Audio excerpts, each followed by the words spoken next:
ส่วนที่สนามโรงเรียนเมืองอำนาจเจริญจังหวัดอำนาจเจริญครับนายไพฑูรย์พรหมสอนรองผู้อำนวยการลูกเสือจังหวัดอำนาจเจริญเป็นประธานพิธีทบทวนคำปฏิญาณและกระสวนสนามของลูกเสือเนตรนารีเนื่องในวันค่ายวันสถาปนาคณะลูกเสือแห่งชาติประจำปี 2569 โดยมีนายพิทยา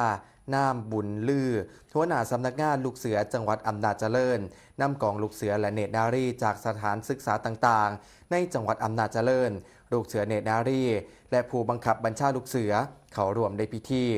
ในงานนะครับก็มีการมอบเกียรติบัตรให้แก่ตัวแทนสถานศึกษาที่เข้าร่วมกิจกรรมการกล่าวทบทวนคำปฏิญาณตนการสวนสนามลูกเสือเนตรนารีและผู้บังคับบัญชาเพื่อเป็นการน้อมรำลึกถึงพระมหากรุณาธิคุณพระบาทสมเด็จพระมงกุฎเกล้าเจ้าอยู่หัว